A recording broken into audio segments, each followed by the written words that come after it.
तो यारो, आखिर क्यों तमायो ने कभी योशिरो से प्यार नहीं किया? एंड क्या यू मित्सुरी से प्यार करता है? Well, get ready for some of the crazy facts about Demon Slayer. पर उससे पहले ऐसे ही इंटरेस्टिंग एनिमे रिलेटेड कंटेंट के लिए like the video and subscribe the channel. So जब तांजीरो एंड नेजुको पहली बार कगाया एंड हाशिराज से मिलते हैं तो वो पहली और आखिरी बार होता है पूरी सीरीज में जब सारे 9 हाशिराज एक साथ दिखते हैं। एज मुगन ट्रेन में रेनगोकू की डेथ के बाद 9 हाशिराज का ग्रुप कभी पूरा नहीं हो पाता।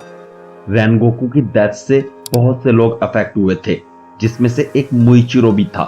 भले ही मुइचिरो अपने इमोशनलेस फेस के आगे कभी दिखाता नहीं है, पर रेनगोकू की डेथ से वो बहुत ज्यादा दुखी था, क्योंकि रेनगोकू उसे अपने छोटे भाई की तरह ट्रीट करता था।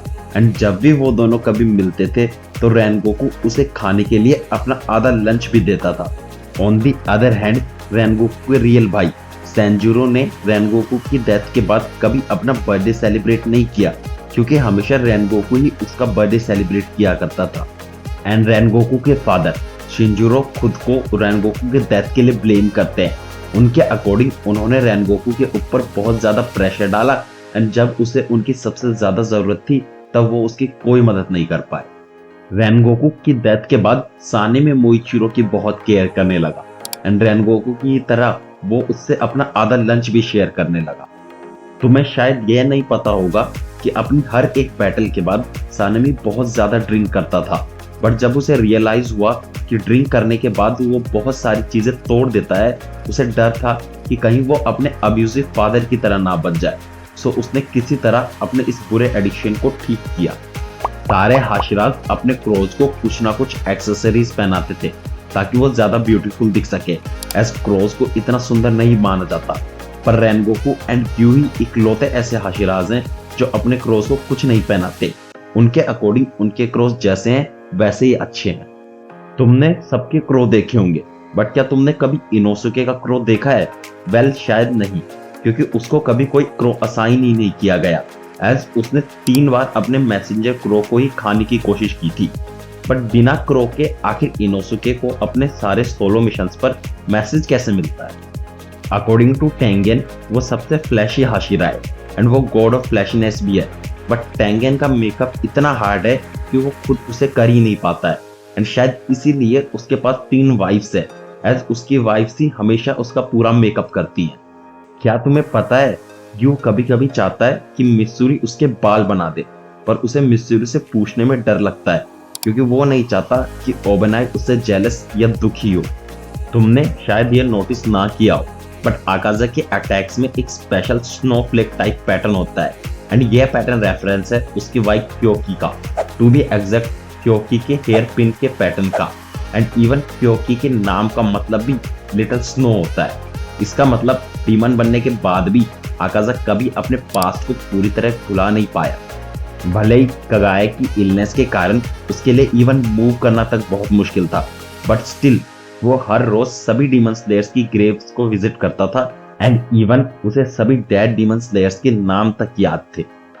द स्ट्रॉन्गेस्ट हाशिरा ग्योमी अपनी खुद की डेथ तक खुद को ब्लेम करता था उसके टेंपल के चिल्ड्रंस की डेथ के लिए।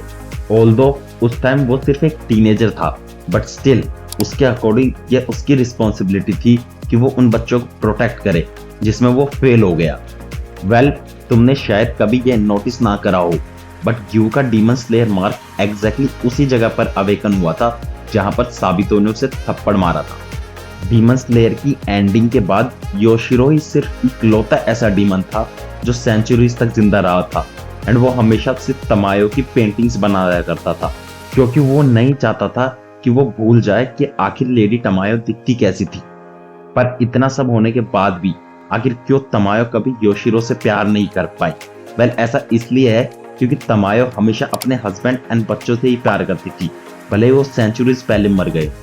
आई एम श्योर तुमने यह नोटिस नहीं किया होगा, जब कोकोशिबो रोता है तो उसकी 6 आईज में से सिर्फ 3 में से ही आंसू आते हैं। यह रिप्रेजेंट करता है कि भले ही वो डीमन बन गया हो, बट उसका आधा हाफ अभी भी योरोइची से प्यार करता है एंड उसे अपना छोटा भाई मानता है। फाइनल बैटल के बाद मोइचिरो की बॉडी कभी किसी को नहीं मिली, एज मोइचिरो की डेथ इन्फिनिटी कैसल में हुई थी एंड मुजान एंड नाकेमी की डेथ के बाद किसी के पास इन्फिनिटी कैसल का एक्सेस नहीं था एंड कोई भी मोइचिरो की बॉडी को इन्फिनिटी कैसल से रिट्रीव नहीं कर पाया। सिमिलरली एज डोमा ने शिनोबू को कंज्यूम कर लिया था, उसकी बॉडी भी कभी किसी को नहीं मिली। सारे हाशिरास एंड डीमन स्लेयर्स को काइकोमा माउंटेन पर बैरी किया गया था एक्सेप्ट मोइचिरो एंड शिनोबू। शिनोबू ने अपना सुसाइड प्लान सभी हाशिरास को बता रखा था एक्सेप्ट ग्यू, एज वो ग्यू से बहुत प्यार करती थी एंड उसे पता था कि ग्यू कभी उसे ऐसा कुछ नहीं करने देगा। वेल, तुम्हारे लिए सबसे सैडेस्ट फैक्ट कौन सा था मुझे नीचे कमेंट करके बताना मत भूलना। एंड ऐसे ही इंटरेस्टिंग एनिमे रिलेटेड कंटेंट के लिए हिट दैट सब्सक्राइब बटन।